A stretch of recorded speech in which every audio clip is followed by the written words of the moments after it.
millions are watching. Ilichapisha ripoti inayochunguza sakata la kansa na kusema kuwa asked for it. You talk, we listen. The speaker made a communication that ultimately he doesn't want to have two parallel bills. President Uhuru Kenyatta and ODM leader Raila members who are members of parliament. County Assembly has become the first assembly SRC iliweza kupitisha mswada. Kenyatta kwa kuja na hii program ya kusaidia. Kenyans have had to dig deeper since the government is in a tight financial spot owing to COVID-19 measures that were removed. President and Deputy President, 80%. It's training. Following the declaration of the vacancy of the position of the Chief Justice of the Supreme Court of Kenya, It's Maisha Television.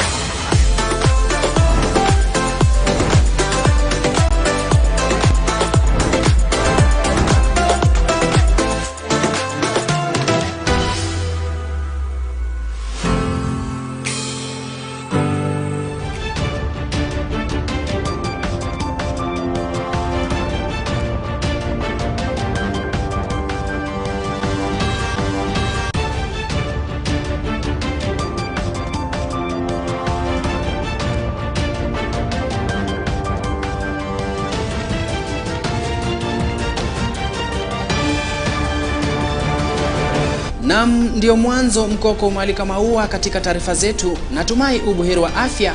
Karibu ni kujuza kinagaubaga ndani ya upevu wa maisha. Jina langu Dishon Amanya. Tupate vidokezo. Viongozi na wananchi wahudhuria ibada maalum ya Simeon Nyachae Nairobi. In my marriage to Simeon was his deep love and care for his children. Je, unafahamu mtaala mpya wa elimu?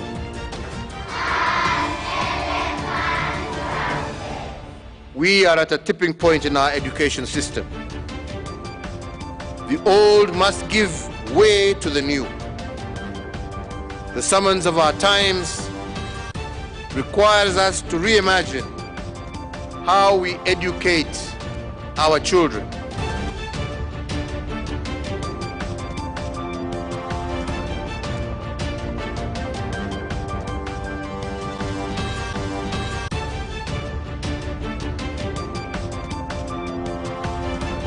mbashara kutoka makao makuu ya Maisha.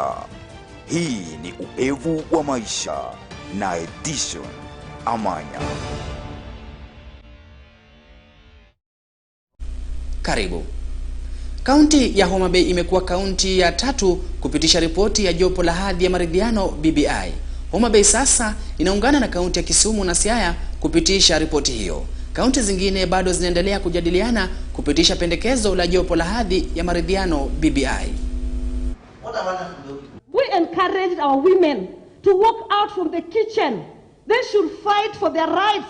They should fight for their space because the BBI document is giving them that opportunity. The smallest political unit in the world is now guaranteed funding of development projects through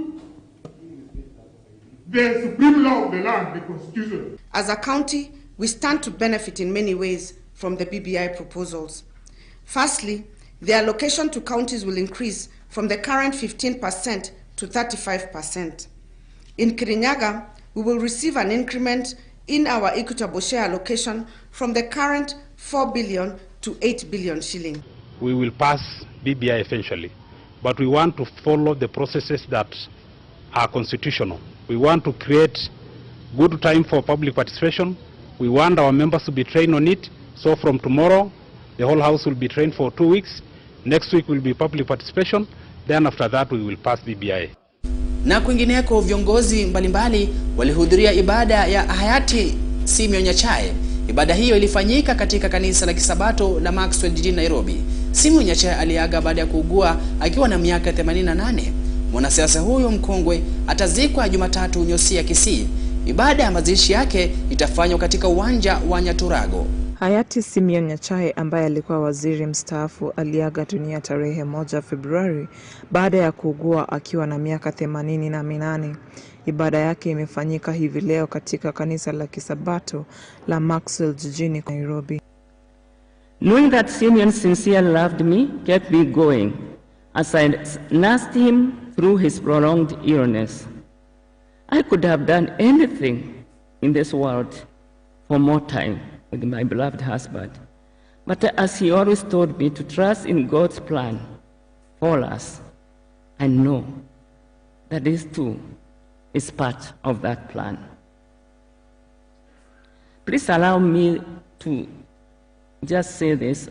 I know there's someone who will be acknowledging our passing a vote of thanks, but I want us to say that during our time in 2018, when he was in the ICU in the hospital in Cromwell,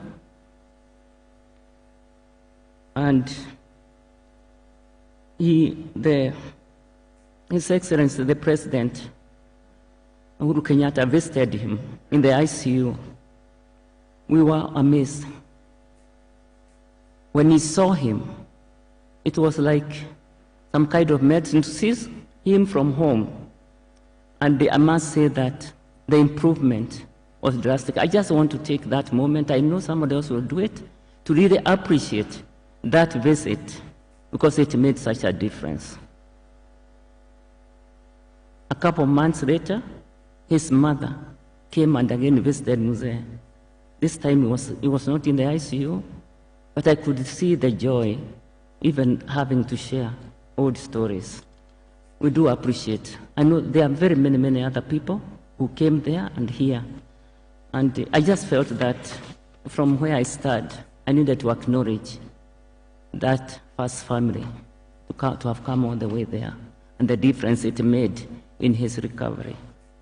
I have faith that the day will come when we will be reunited.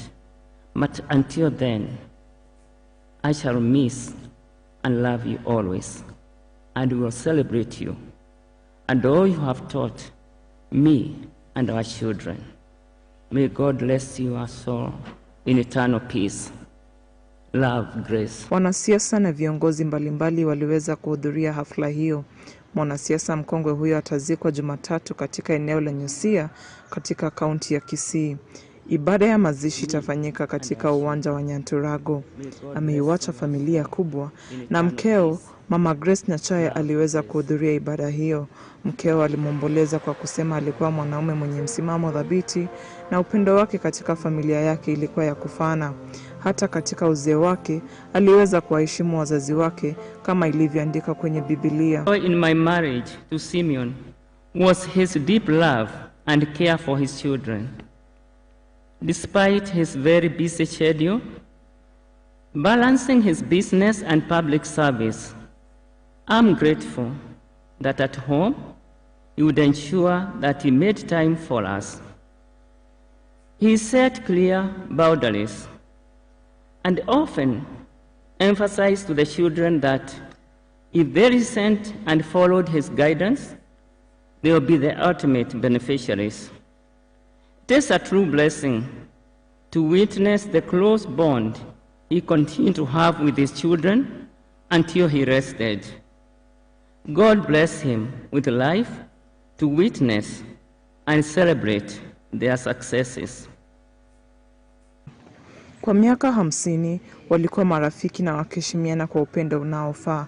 Watoto wake 4 walipewa fursa katika ibada hiyo kumomboleza Simeon Nyachae, akiwemo wakisema kuwa baba yao alikuwa mtu wa kupenda kazi yake na masomo yao ilikuwa kwa ujumla.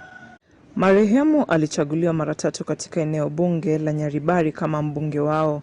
Alikuwa mtu wa karibu sana kwa rais mstaafu aliyeaga Moi.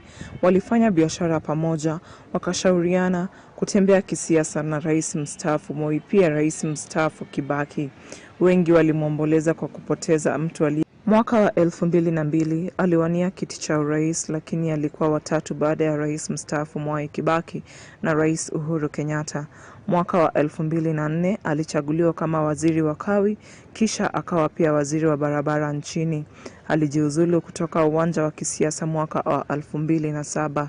Nikiripotia runinga ya Maisha, ni mimi Patricia Alwanga. Kinara wa chama cha ODM Raila Odinga ni miongoni mwa viongozi waliohudhuria ibada ya safari yake ya mwisho ya aliyekuwa waziri wa zamani Bwana Simeon Nyachae. Ibada hiyo ilifanyika mjini Nairobi, huku familia ya Nyachae ikiliwazwa kutokana na pigo kubwa lililowakumba. Mama Martha, Mama Grace, the Nyachae family, fellow mourners, God is good all the times. We have come to pay tribute to a great Kenyan. And I'm standing here on behalf of the family of Jaramogi Oginga Odinga. Our families have got history. The late Paramount Chief Maisha Nyandusi was a friend of our father. And as Simon would say, he took his elder son, Ayako, after whom child is named, to Jaramogi when Jaramogi was a teacher at Maseno High School, and told him, huyo mtoto nimeletea wewe. Jaramogi took Ayako and paid his school fees, and Ayako used to live in our house in Maseno. The first time I came and met Mzee Nyandusi was a small boy in 1954, when I was told by my father that tomorrow in the morning we are going to Kisii. Then I did not sleep. Early in the morning at 3 a.m. we took off. Those old, they were called box bodies. The journey would take 3 hours, arriving in Kisii town at 6 a.m. And Kisii was very cold. So we went to a friend in Kisii hospital, the late Mito Jura, who received us, gave us hot tea. After which, we then drove to Mzee Nyandusi's home. And we found Mzee there who welcomed us. And as we were taken aside, as they were talking now with Jaramogi and the late Mito Jura. That was my first encounter at that time. And that story Nyachae would tell me several times we met. The story of how they would come together. So when Jaramogi became the Minister for Home Affairs, when he was in charge of Africanization and provincial administration was under him, that's when he promoted Nyachae to become the district commissioner at the time. There's another friend we shared with Simon, late Job Omino. And we would sometimes sit, Grace knows the corner where we used to sit, and discuss very many issues, history. Job and Simon had attended the same course at Cambridge University, those days when they were being trained to become civil servants. We were great friends. Then another friend we share is Mzee Madenge there, who was also a fellow permanent secretary, a great friend of Simon's. Madenge there was very much committed to freedom from hunger walks. And he drafted Simon into it, and Mudia Wori. We'd walk together, freedom from hunger. And I remember one time, as we were approaching Oyaki Way, I started getting cramps. And Zimadenge and Simon came to my aid. to help me to stretch up so that I could finish the walk. I was actually very surprised that older people were able to make it and I was actually going to fail. So we were friends. But a lot has been said already about Simon. But there's that human part of him. He was a very compassionate person. But he also lacked efficiency, trained in the colonial culture of efficiency. So he has helped so many Kenyans to acquire education. When you go to the United States, you'll find villages filled by Kenyans who were actually beneficiaries of Simon's generosity. You go to New Jersey, you go to Texas, you go to Minnesota, where my friend, the deputy governor, was. Very many Kenyans there. Many he sent to India, to China, all over the world. So he's made a tremendous contribution to our country.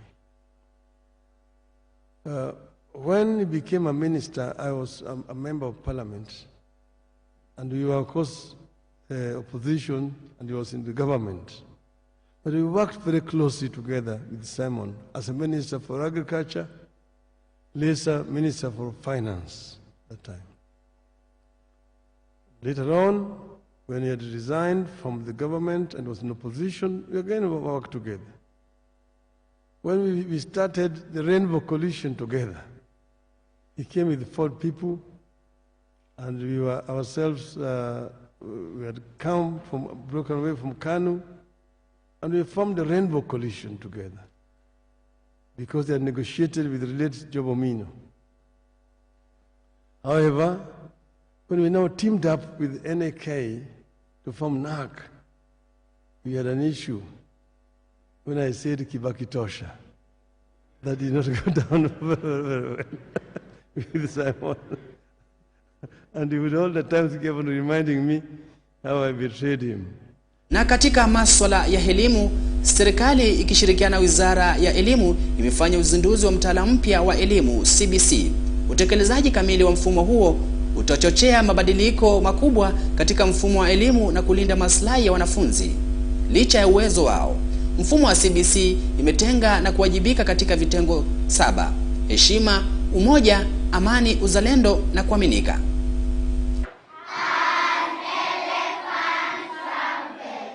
Rais Uhuru Kenyatta azindua idara mpya katika Wizara ya Elimu ambapo itakuwa ikisimamia utekelezaji wa mfumo huo mpya wa elimu. We are at a tipping point in our education system. The old must give way to the new. The summons of our times requires us to reimagine how we educate our children. It requires us to be bold, not rigid. Utekelezaji wa idara hiyo itakuwa ikifuatilia elimu hiyo na kubuni njia mpya ya kuisaidia mfumo huo zaidi. I wish to direct the Ministry of Education to 1. Establish a comprehensive monitoring and evaluation mechanism that will facilitate tracking of the implementation process so that prompt interventions can be incorporated where necessary. 2, to re-engineer the standards and quality assurance function to ensure that the competency-based curriculum is implemented with fidelity to its aspirations. Chini ya mfumo huo wa elimu, elimu ya sekondari itaanza katika darasa la 7 ambalo litajulikana kama gredi ya 7 na kukamilika katika kidato cha 4. Katika mtaala mpya wa shule za sekondari utajumuisha masomo 25 na wanafunzi watachagua masomo yasiyopungua 12 na kuongeza mengine kwa hiari. That to be architects of our destiny, we must plan for it.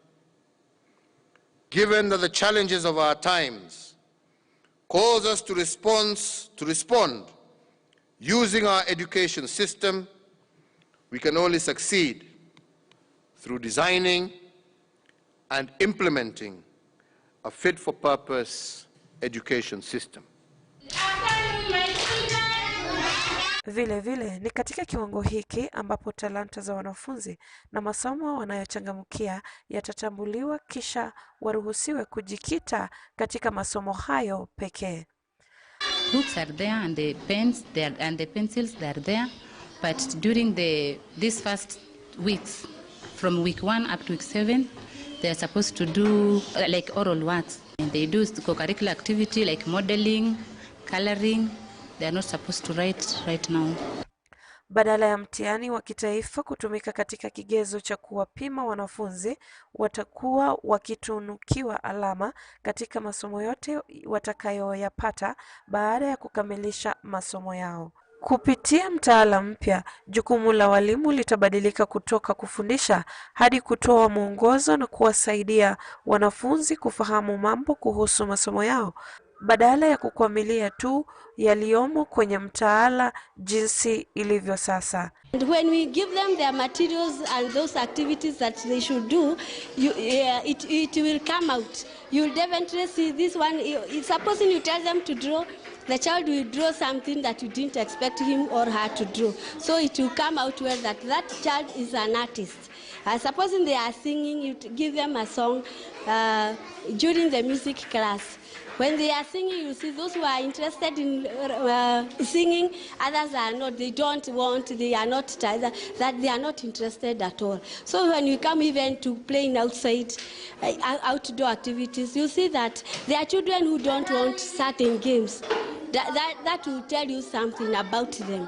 Huku uchaguzi mkuu wa mwaka 2022 ukitarajiwa, NCIC imejitokeza na kusema kuwa haitaruhusu ghasia za siasa zinazosababishwa katika mikutano ya kisiasa.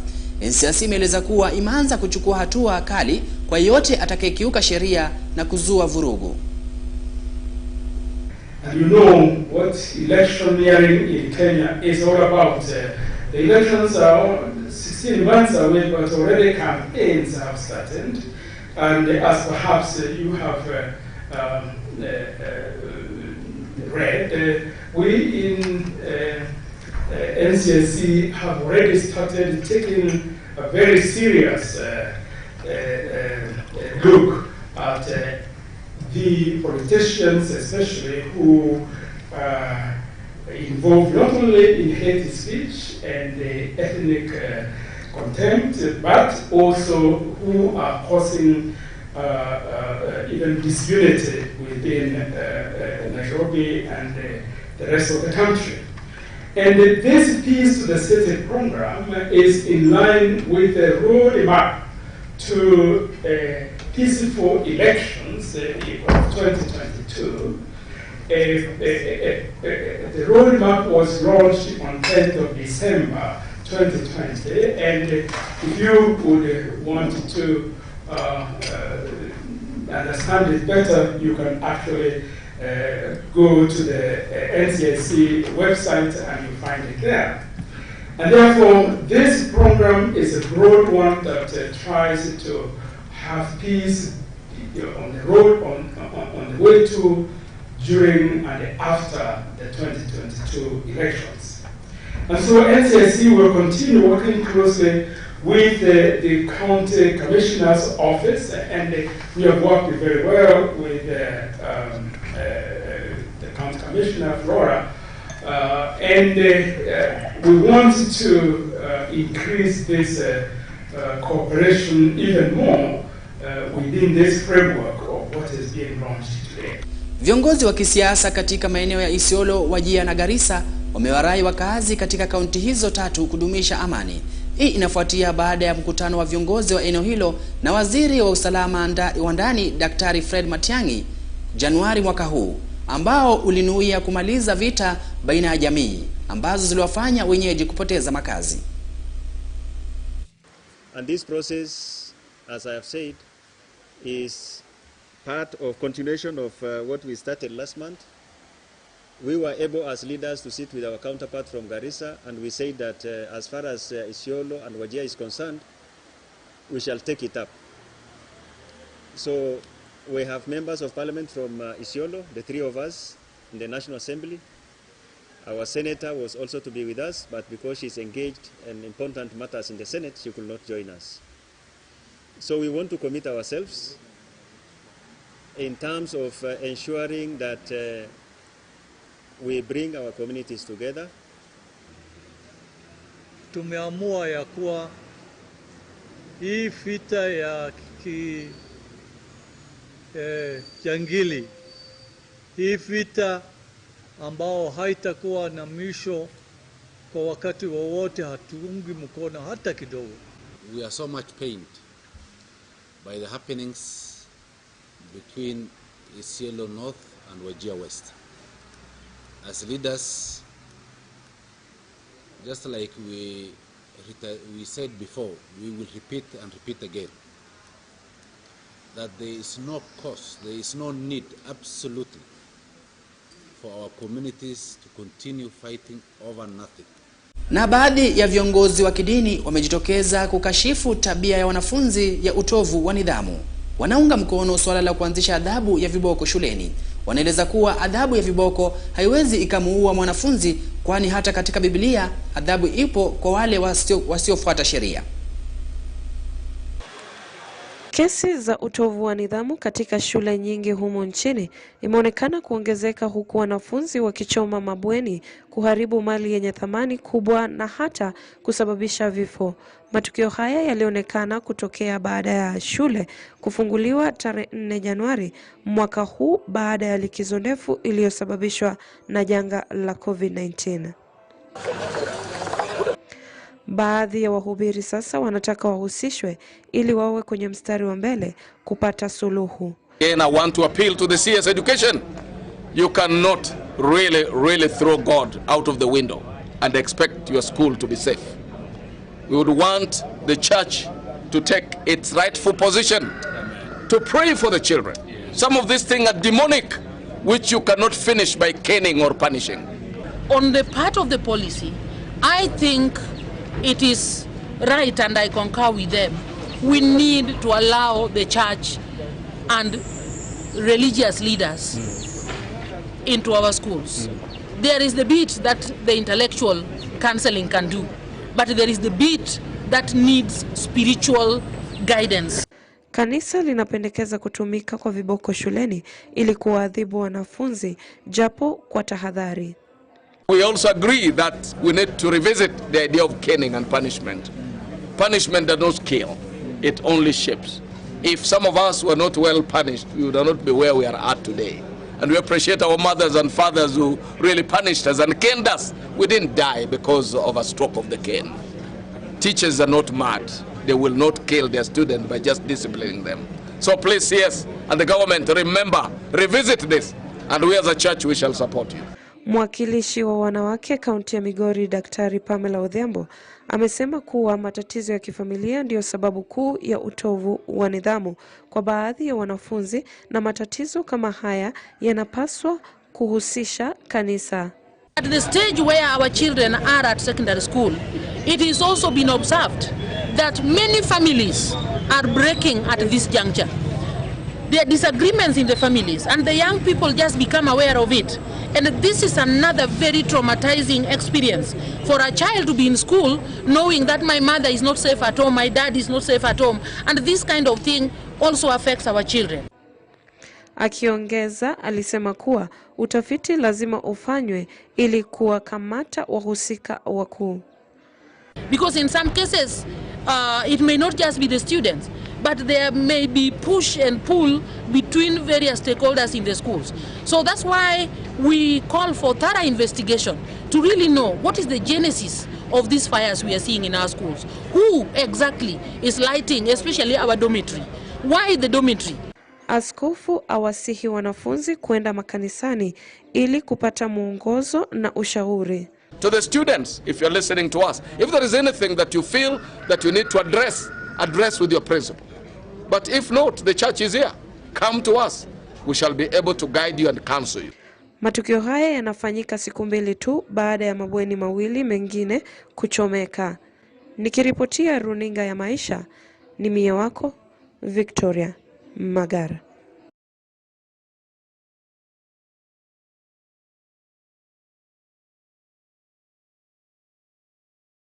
Shirika la Afya Duniani limeshauri matumizi ya chanjo ya virusi vya korona iliyotengenezwa na chuo kikuu cha Oxford na AstraZeneca hata kama nchi zinakabiliana na aina mpya za virusi vya korona. Baadhi ya aina virusi hivyo zinaonekana kufanya aina ya chanjo hiyo kutokuwa na ufanisi wa kutosha wa kuzuia maambukizi zaidi. Since we have identified people over 65 as one of our priority groups in the prioritization roadmap, we have based a totality of looking at the safety and the immunogenicity data, and therefore we recommend for the vaccine to be used in people 18 years and above without an upper age limit. That means people over 65 years of age should be given the vaccination. Baadhi ya aina za virusi hivyo zinaonekana kuifanya aina hiyo ya chanjo kutokuwa na ufanisi wa kutosha wa kuzuia maambukizi. WHO pia inasema chanjo hiyo inaweza kutumiwa kwa watu wenye umri zaidi ya miaka 65, jambo linalozuiwa na baadhi ya nchi. WHO inashauri kuwa kutenganisha muda wa utoaji wa dozi za chanjo hiyo kama inavyofanyika nchini Uingereza kunaifanya chanjo hiyo kuwa na ufanisi zaidi. Hata hivyo, imeibua utata juu ya ufanisi wake, wengi wakijiuliza iwapo inapaswa kutumiwa miongoni mwa wazee na ni kwa muda gani dozi mbili zinapaswa kutolewa kutokana na ukosefu wa taarifa au data kuhusiana na hilo. Well, I think all countries were looking to the World Health Organization to do just that because the vaccine is now available and they wanted the best available recommendations for its use. Kikundi cha wataalamu na washauri wa mikakati wa utoaji wa chanjo cha WHO kinachofahamika kama SAGE kimekuwa kikichunguza kwa kina ushahidi kutoka katika majaribio ya chanjo. Ushauri wake kwa sasa unasema chanjo ya Oxford ina ufanisi wa 63%. Aina mpya ya virusi nchini humo imegeuka na kupata umbo jipya ambayo inaonekana kusaidia kuondoa kinga ya chanjo na ile mtu anayoipata baada ya maambukizi ya awali. And I think what they have essentially decided is that yes, there are gaps in the data. There is a limit to the copper-bottomed evidence that comes from clinical trials, but filling in the gaps, they do believe that the vaccine is effective in the older patients, that it should be given between 8 and with a dose interval of 8 to 12 weeks, as it is being given here in the UK. Hata hivyo, wanasayansi wa Oxford bado wanatarajia chanjo yao inaweza kuzuia watu kuugua sana kutokana na COVID-19 na kuhitaji matibabu ya hospitali. And then it should be given even though there may be variants that may reduce its effectiveness. Now, on all 3 points, let's go back to the first one, the elderly. Of course, President Macron of France, he has said that the vaccine was quasi-ineffective. The German vaccine advisors said that it shouldn't be used in the elderly until there's stronger evidence. But the WHO has very much sided with the UK and how it's being used here. And after days of really quite strong criticism of the way the vaccine is being used that perhaps undermine public confidence, this is a strong vote of confidence for the AstraZeneca Oxford vaccine. Kumekuwa na ukosoaji juu ya ukosefu wa data kuhusu ufanisi wa chanjo miongoni mwa wazee, huku baadhi ya nchi ikiwa ni pamoja na Ufaransa na Ujerumani dhidi ya matumizi yake kwa watu wenye umri wa miaka zaidi ya 65.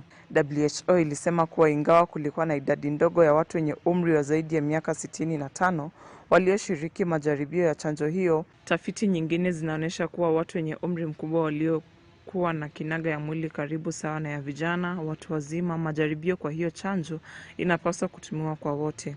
Washauri wa kisayansi pia walisema kutoa dozi mbili, ya kwanza na nyingine baada ya wiki 8, kunaongeza ufanisi wa chanjo na kutoa kinga kubwa dhidi ya kuugua. Mwanzoni, WHO ilikuwa imeshauri kuwe na muda wa wiki 6 baina ya chanjo ya dozi ya kwanza na ya pili, isipokuwa kwa hali za kipekee na nadra. Uamuzi huo ulitoa fursa ya kusambazwa kwa matumizi ya chanjo hiyo kwa ajili ya kuwalinda watu dhidi ya COVID-19 na pia kudhibiti janga la corona. Nikiripotia runinga ya Maisha, ni mimi wako Patricia Alwanga.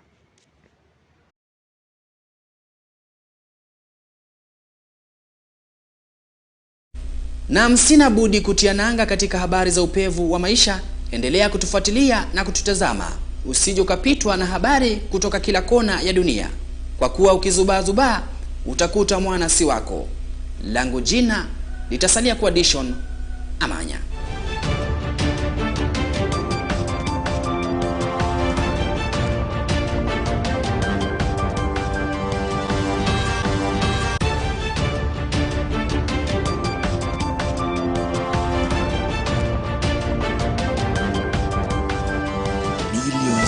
Ilichapisha ripoti inayochunguza sakata la Kaisa na kusema kuwa you talk, we listen. The speaker made a communication that ultimately he doesn't want to have two parallel bills. President Uhuru Kenyatta and ODM leader Raila members who are members of parliament. County Assembly has become the first assembly. SRC iliweza kupitisha mswada. Kenyatta kwa kuja na hii program ya kusaidia. Kenyans have had to dig deeper since the government is in a tight financial spot owing to COVID-19 measures that were removed. President and Deputy President, 80%. Following the declaration of the vacancy of the position of the Chief Justice of the Supreme Court of Kenya. It's Maisha Television.